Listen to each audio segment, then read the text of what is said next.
começou a circular essa foto aí, que insinuavam que Trump estava... Você é um péssimo repórter, e notícias falsas como você continuam trazendo isso à tona para desviar a atenção do tremendo sucesso do governo Trump. Donald Trump entrou em pânico à medida em que os arquivos de Epstein explodiram na mídia internacional. Recentemente vazaram mais de 23 mil páginas de documentos da acusação de Epstein, que mencionam Trump repetidas vezes. Bom dia, eu sou Jorge Luiz, este é o podcast e Rádio Web Xixová. Estamos nós aqui de novo falando de Donald Trump. Esse governo estadunidense, entendeu? Que é notícia a cada minuto. E o que é pior, ele conta uma história e depois desmente a história. Ou seja, nós já vimos isso aqui no Brasil. É uma tática olavista. É uma tática do Steve Bannon. É você vir, contar uma coisa e depois você mesmo diz que aquilo é fake news, que estão falando que você não fez nada. Essa é a tática do Trump. A gente já viu isso aqui no Brasil. Incluindo um inusitado e bizarro envolvimento sexual de Trump com Bill Clinton. Mas Trump, no seu desespero, está tentando fazer manobras políticas para controlar o que será divulgado. Nesse vídeo, a gente vai analisar os últimos desenvolvimentos do caso Epstein e as revelações sobre Trump que estão saindo à luz agora. Esses 3 últimos dias foi um vendaval de notícias. Só para lembrar você, se você não está familiarizado com o caso Epstein, é aquele caso de um cidadão que tinha uma rede de prostituição e de pedofilia e ela estava instalada lá no Mar-a-Lago, aonde é o campo de golfe do Donald Trump, o hotel dele, aonde ele descansa, ou seja, a casa dele. Esse Epstein estava instalado lá. Inclusive, muitas funcionárias do Trump conviviam nessa prostituição, que aliás, isso não é novidade nenhuma lá na terra do tio Sam. Eles gostam muito dessas coisas aí. Não é a primeira vez, eu já lembro vocês aqui. Eu vou trazer todas elas para vocês, bem resumidas, sem enrolação, direto para o assunto. Olha esse óculos de titânio desse...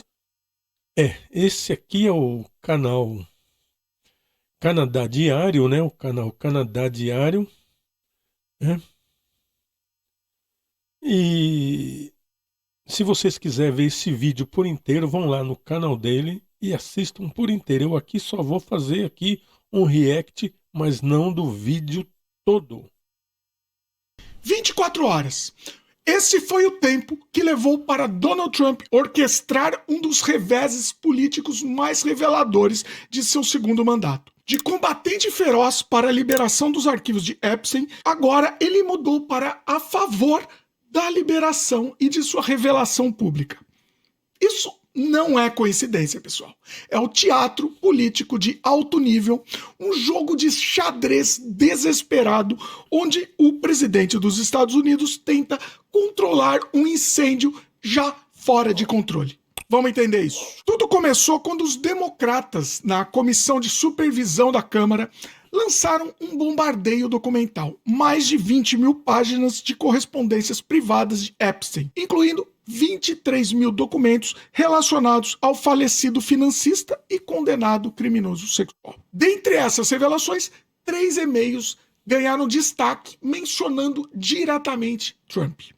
No e-mail de 2 de abril de 2011, Epstein escreveu a sua cúmplice, a Ghislaine Maxwell. Abre aspas, isso o Epstein falando. Quero que você perceba que aquele cachorro que não latia é o Trump. A vítima, esconderam o nome, né? Passou horas na minha casa com ele e ele nunca foi mencionado. E a Maxwell respondeu, tenho pensado nisso. A conotação era clara. Enquanto celebridades e políticos caíam, Trump permanecia misteriosamente invisível nessas acusações. Mas a revelação mais incisiva veio em um e-mail de 2019 para o autor Michael Wolff.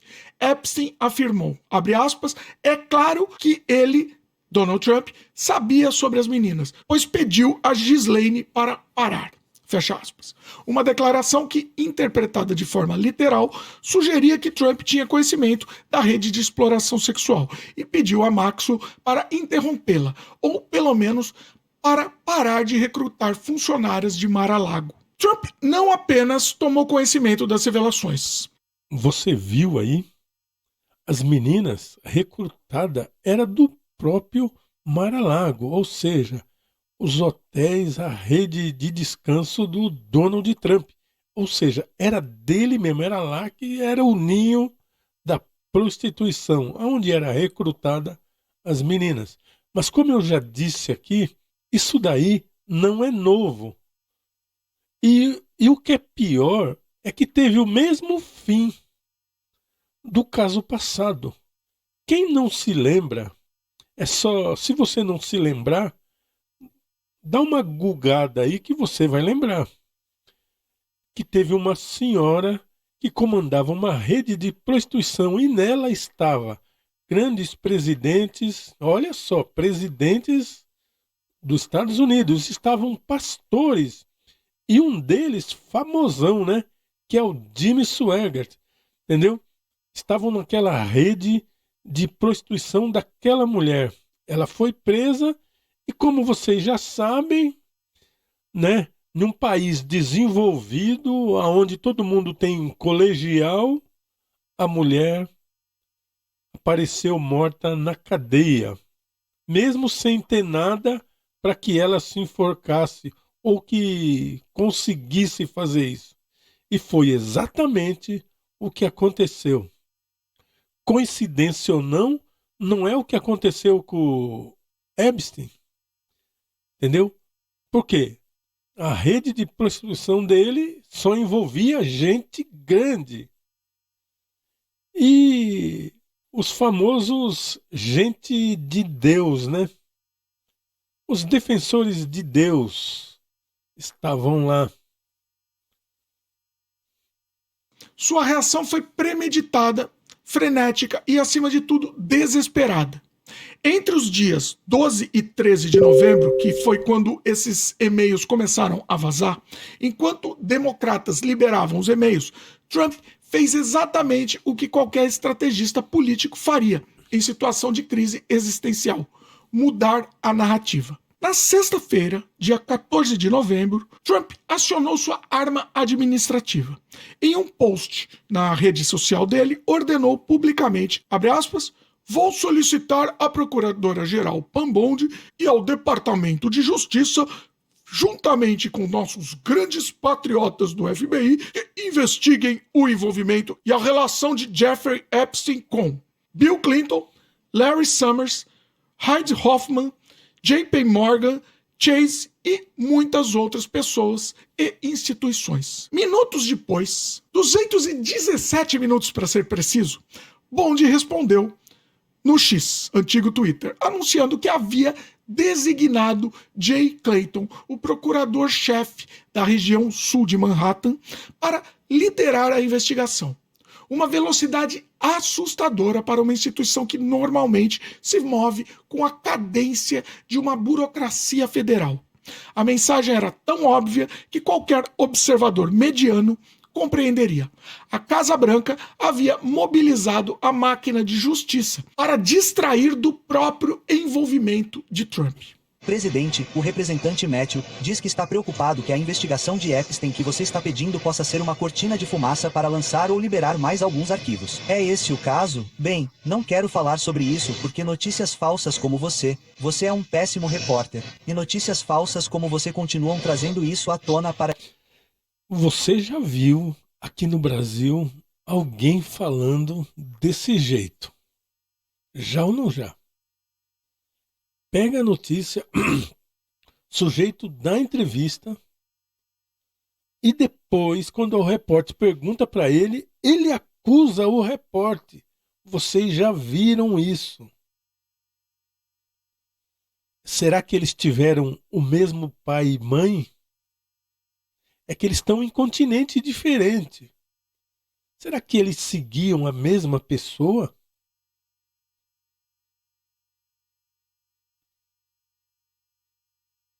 Para desviar a atenção do tremendo sucesso do governo Trump. Então, eles estão usando O governo Trump é um sucesso absoluto.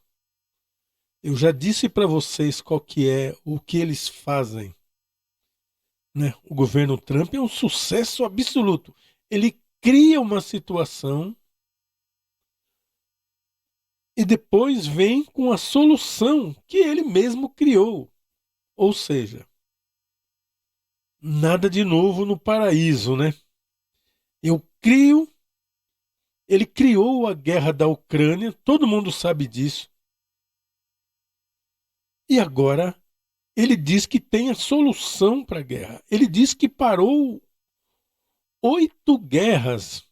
Eu só não sei onde que estão as outras 7, mas ele parou 8 guerras. Na verdade, todas as confusões que teve no planeta, elas foram orquestradas por ele mesmo. Ou seja, ele criou o problema para vender a solução. Ele tentou isso no Brasil, ele tentou isso na China, criando um problema das tarifas. Mas a China não deu bola para ele, não deu a mínima para ele, e aí ele correu para afetar outros países que belicamente não tem como sustentar. Não tem como sustentar o poderio bélico americano. Só a China e a Rússia têm essa condição. E aí, você já sabe que eles não enfrentam países que têm condição de rivalizar com eles. Mas aí ele corre para cima de quem? Da Venezuela. Quem é a Venezuela na fila do pão? Entendeu? Se tiver uma meia dúzia de avião de guerra ali, é muito.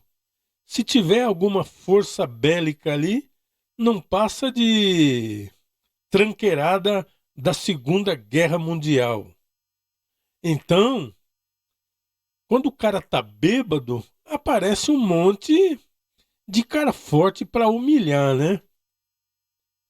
Quer dizer, bater em bêbado, até eu bato.